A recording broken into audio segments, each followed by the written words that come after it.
Um, well, sorry, I lost my train of thought there slightly. This will be cut out. Me losing my train of thought.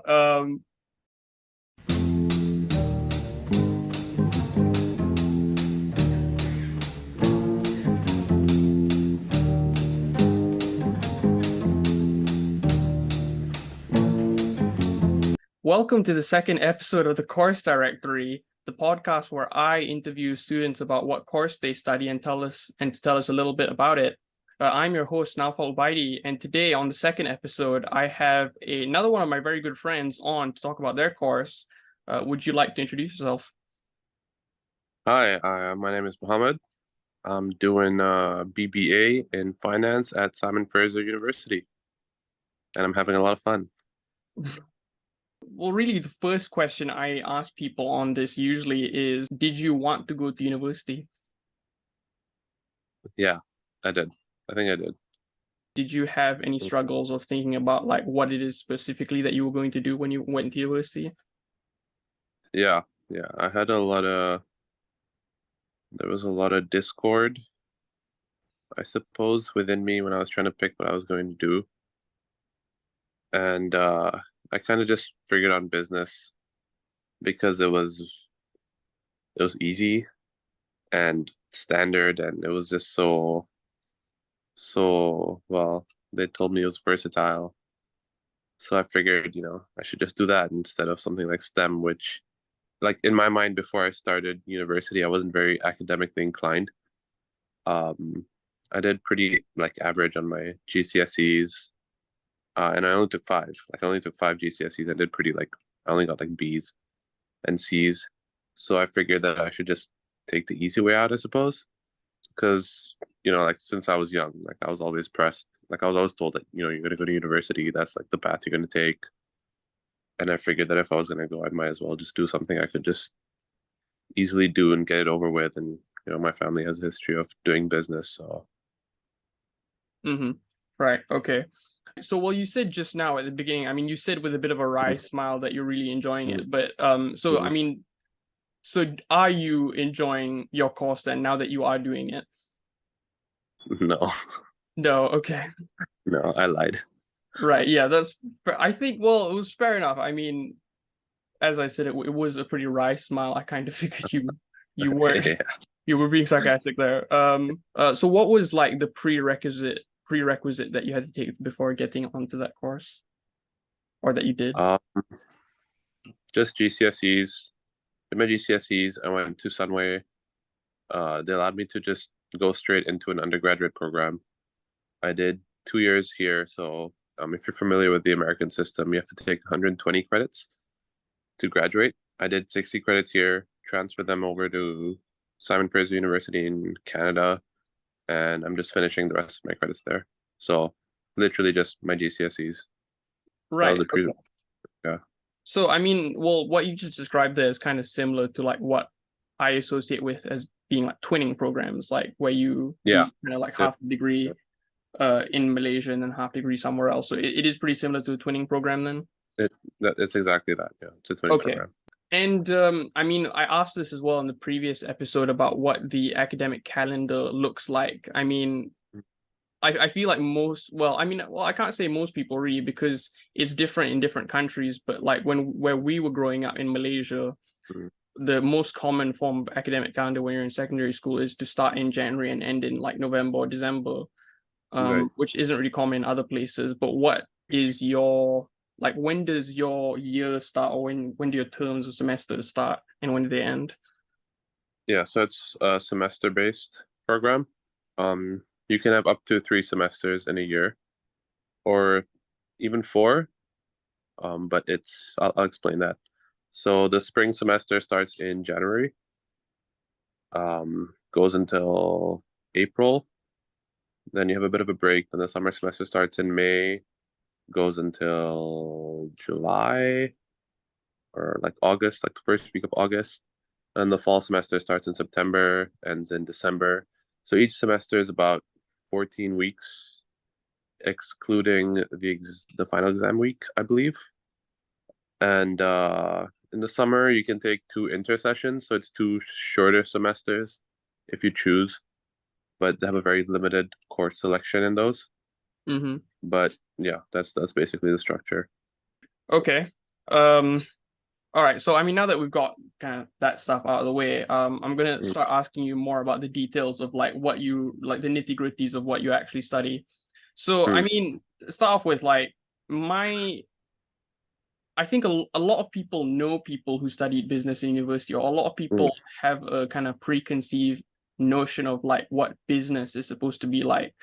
mm, But at the same time, like I realize that that's a preconceived notion that has no actual standing in like stuff that I actually know.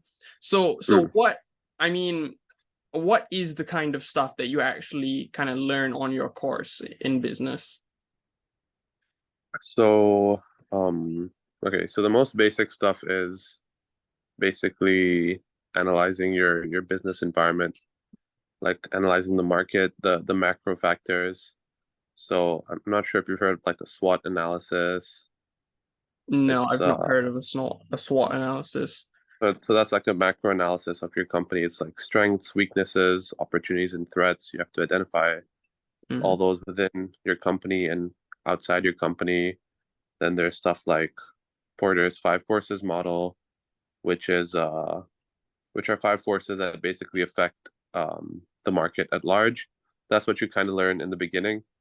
Mm-hmm. Um, in business classes, you have to take econs classes as well. So you learn micro and macro econs. Mm-hmm. Um, I've had to do calculus up to calculus 1. I've had to learn statistics. Um, and for my first 2 years, it was a lot of just really like general broad topics like that. I had to take a lot of, what do you call it? Electives. Yeah, okay, Yes. right, yeah. Elective. Yeah. So in my first 2 years, I took a lot of electives.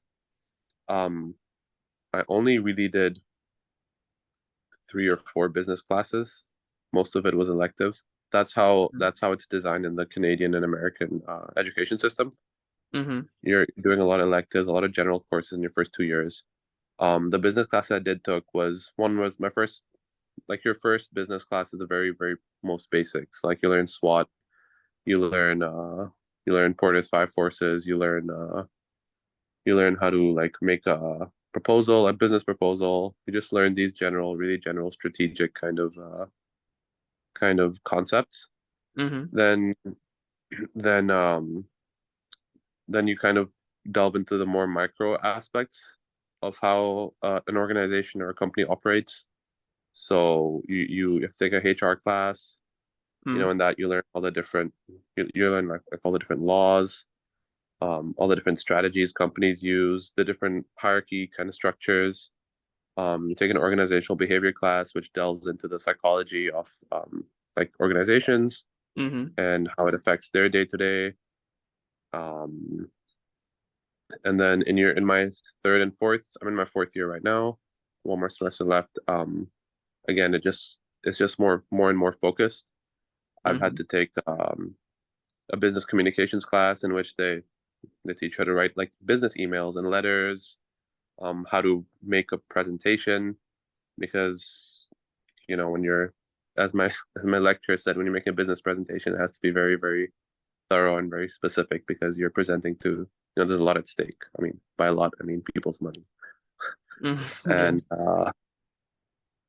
so it's a lot of these like um, different kind of topics uh, that you kind of have to learn and kind of mesh together. I've only started taking high level finance courses this year, and Mm-hmm. they involve a lot of math and a lot of models, like valuation and forecasting models. Right. Basically, just you get taught how to value assets and how to forecast their future worth, essentially. Mm-hmm. Yeah. Right. Okay. Well, I mean, there was a lot there that we're gonna try to unpack then. So I mean, to start off with, you mentioned the SWOT analysis, and you explained that as being kind of like a macro analysis of like, I mean, paraphrasing here, but like kind of like the positioning of your firm within like a kind of market context, if that is that right? Yeah.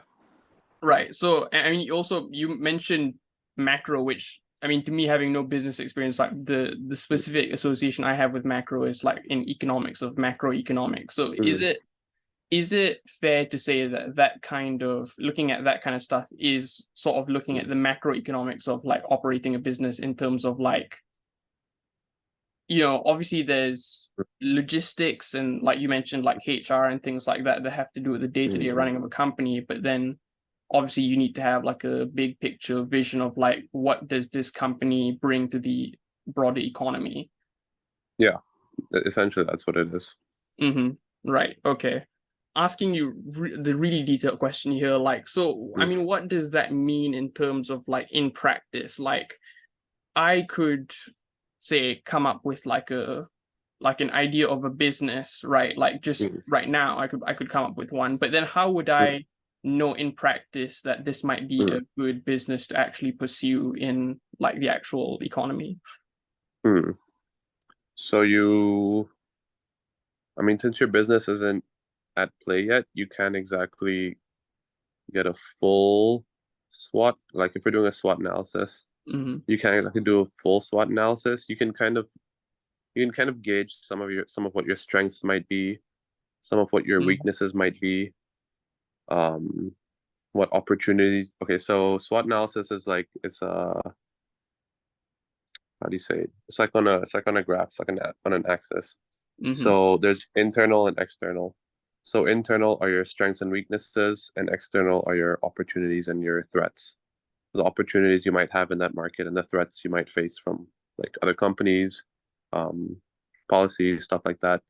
Something what my business lecturer told me is more useful when you haven't started a business is of the Porter's five forces model, which Hmm. basically analyzes.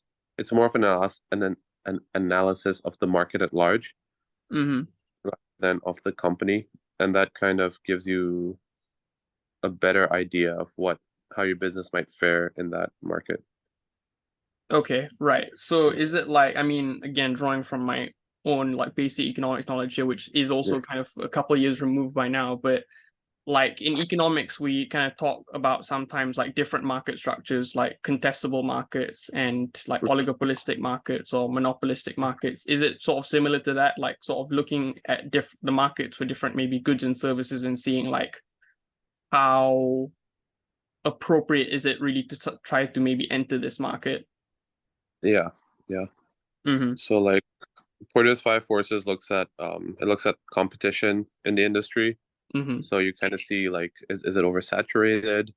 Are there a lot of companies that have a very firm hold, and is that going to make it harder for us? Then there's potential of new entrants, which the higher there's the higher potential there is for new entrants, the worse off you're going to be because there are going to be more and more people coming in to your market trying to compete with you. Then it's power of suppliers and power of customers. Um, with power suppliers, you kind of have to gauge how much leverage they have over your business. Mm-hmm. So if they have a lot of power, for example, if you're like if you're making like a jet engine, like they're Mm-hmm. not going to be a lot of people like producing the parts for that specific jet engine. You're going to be buying from like maybe one company, maybe only one company sells them, so that they have a lot of power and Mm. what basically what they decide kind of goes right. Right. Then there's a power of customers, like how many alternatives they have, and then there's the threat of substitute products, which is similar to competition in the industry, but kind of different. It's like substitute products rather than direct competition. But yeah, I guess yeah, as you said, it's like an analysis of the market and how different companies have a hold of the market and what not even companies, different stakeholders have a hold of the market and what kind of leverage they have over your potential business, I guess. Sorry if I'm droning on. No, no, no, no. I think like, yeah, that makes sense to me, right? Like, I mean, I guess there's maybe this stereotype of business as being like, it's a dog eat dog world, and it's like it's all about Mm, how there's this evil psychopaths all kind of like fighting each other. mm, Which you've not really dissuaded us with your explanation so far, but then I don't think that's it's you're not under any obligation to dissuade us of that mm. preconceived notion. But like I mean, in a sense, like when you're looking at it that way, like it's really kind of a study of like power relations, right? Like and Yeah, how people make decisions within certain situated contexts, right? yeah, Okay, well, you mentioned earlier also about like the more uh micro aspects, the day to day, like you mentioned specifically HR, like so. I mean, obviously, like I think this is something that's true of like people will say this about a lot of university courses, probably, of mm, how you learn a lot of stuff in theory, but in practice, a lot of things are different. You need to go into the real world to mm, get real experience of these things. I mean, I yeah, would think that a lot of things like the day-to-day logistics of running a firm are things that you'd kind of have to just kind of learn on the go and learn as you're out there in the world experiencing it. So, but then what does like a business course kind of prepare you for that? Like, how does it prepare you for that? I guess it gives you an idea of what to expect. And I think when you do go out there, you'll find that a lot of people and a lot of companies don't actually play by the book, but um, like what you've learned in school kind of would let you see what they're at least trying to do, I suppose, if they aren't playing by the book. But again, I haven't really had that much real world experience, so Mm-hmm. I I wouldn't really be able to say that much. Right. Okay. I mean, maybe now is probably the best time to ask about like what is the situation like at your university in terms of like, or in your course specifically, in terms of like pushing you towards like placements or like work experience and that sort of thing. Like, are they pushing that on you a lot, and do you find like that's the kind of thing you're interested in doing, or like a lot of people in your course are interested in doing? Yeah, it's a really big thing, especially in the business school. It's called Mm, co-op placements. They really encourage you to spend like 6 9 months at a company. It looks good on your CV. Looks networking is also like a really big thing, so it really allows you to network. That's what they say. And and a lot of people tend to find jobs that way as well. Like the mm, companies that work like them so much that they hire them full time after they graduate. So yeah, it's really, really it's I wouldn't say it's pushed, but it's encouraged by the mm. department a lot, and they do take a lot of. I mean, it's their job, but they put in a lot of effort to help students find these kind of placements. Right. Yeah. Okay, so you mentioned one of the other things you mentioned earlier was like to do with forecasting and like Mm, kind of uh mathematics. What is it right. like for you then having to do statistics and that kind of thing? So I was I'm quite okay with statistics. I liked calculus when I did it, but I also think it depends on your lecturer, and it also depends on your motivation to actually learn the course material. I found calculus and statistics, I guess like I wouldn't say it came naturally to me, but I found it more organic than I do financial math. Mm-hmm. Like math and finance courses seems like made up. Seems like someone I know most math seems like that, but Mm-hmm. finance math seems especially like that. It seems like someone wrote like a science fiction book and like just put in like a bunch of bullshit and just like went with it because there's not a lot of consistency, I'd say. Like Mm-hmm. like there are a bunch of different models and they all have different like assumptions, I Mm-hmm. suppose. Yeah. And that kind of throws you off, especially when at the end of the day the textbook is telling you that, oh, this is all actually useless. You can't really beat the market, so just invest in the market and you'll be fine.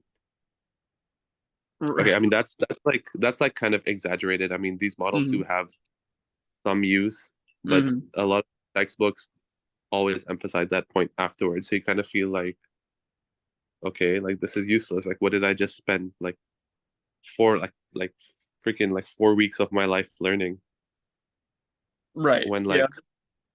at the end of the day the recommendation is just to invest in the S&P 500 because statistically like all I've learned from doing all these regression analysis over the course of the semester is that you can't beat the market. Like, yeah. Hmm.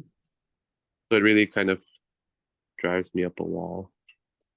Right. Yeah. I mean, I suppose in a way it's kind of like trying to come up with like a bunch of statistics and like say you're I mean we're both football fans, footballers Yeah. and soccer. It's like it's like if you're trying to bet on football and you come up with all sorts of like statistics to try and come up with like predictions of like what is the Mhm. best way to do it, but then ultimately at the end of the day like sort of anything can happen. You can't, it's like you can't beat the players themselves on the day who are just doing what they're doing and are not just kind of mindless statistics. Yeah. Yeah. That's a pretty good analogy, I'd say. Like obviously people get into this stuff for a reason, right? Like they come up with these models and sure they may not be the most perfect, but like do you feel like there is like a level of like, well, yeah, this is useful for something? Mm, yeah, um I suppose it's useful to gauge how profitable a venture could be, like a business venture. Like you have these cash flow models that kind of show you um when you're like how likely you are to to make a return and like how to put this into words. It basically shows you what you should not put your money into. Mm-hmm. Yeah, I'd say that's what it's useful for. Right.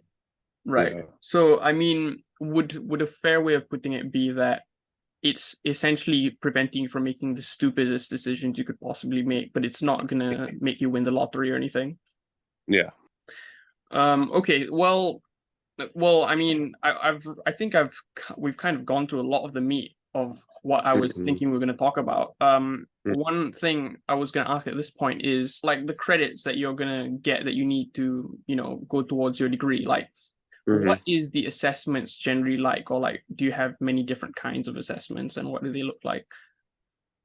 Yeah, it depends on the course. So math heavy courses are usually exam based Hmm. with some assignments sprinkled like in between. But again, it's like just math questions that you have to answer and submit. Um, Theory based courses tend to have papers, assignments, and exams. It depends on the professor. You can take one class, have different professors, and they'll test you differently.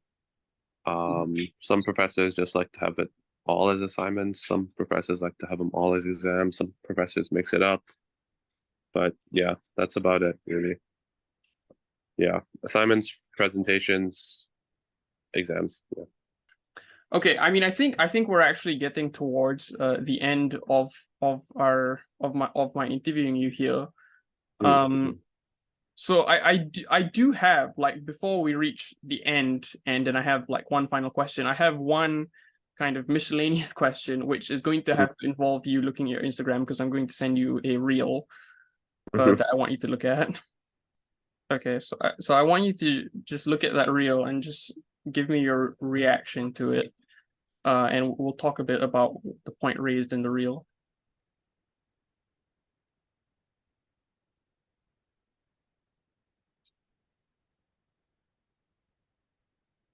Yeah. Okay, yeah. So, I mean, I'm probably going to edit it onto the podcast at some point, but would you want to explain what was the reel I just sent you? So it's a girl going ready to go clubbing because she's a business student while all her friends do their real degrees. Okay, so I think this is I mean, I mean, this is on a UK based meme page, but I think the stereotype is true like pretty much everywhere. Do you think the stereotype of business students that they're kind of doing a really chill degree and that they're out just doing all the fun uni stuff while everyone else is studying. Do you think that's a real thing? Do you think that's, over exaggerated? No, I think it's real. Okay, right. At least compared to like STEM majors.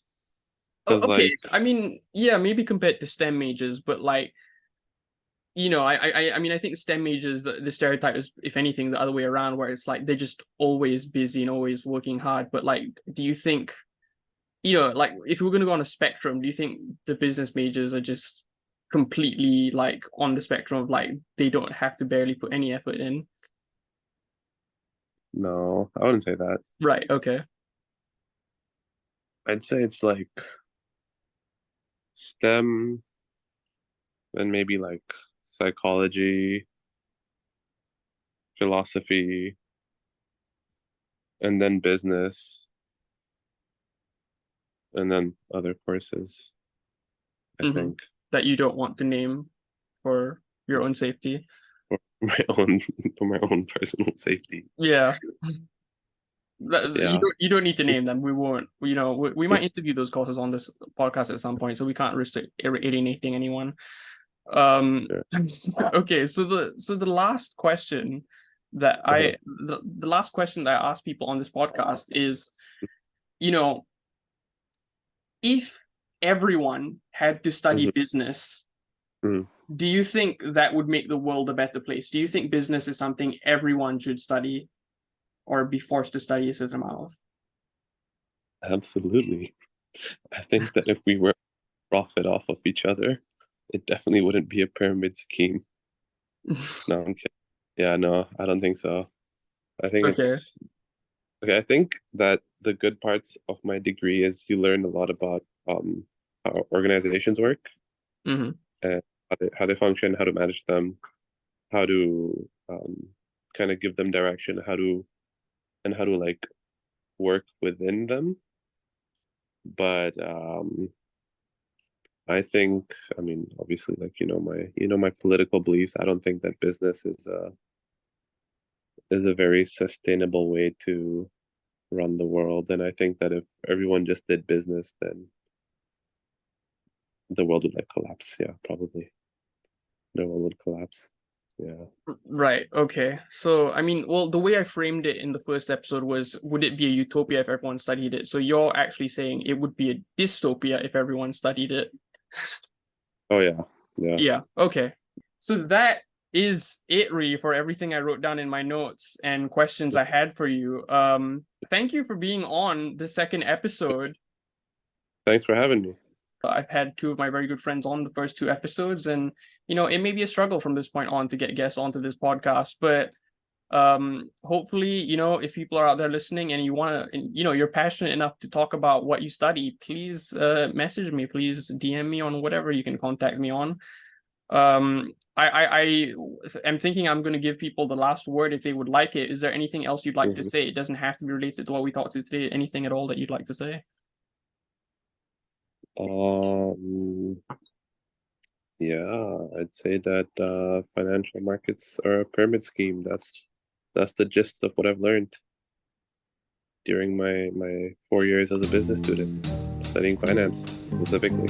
Thanks everyone for listening. We'll be back next week to talk with some other people.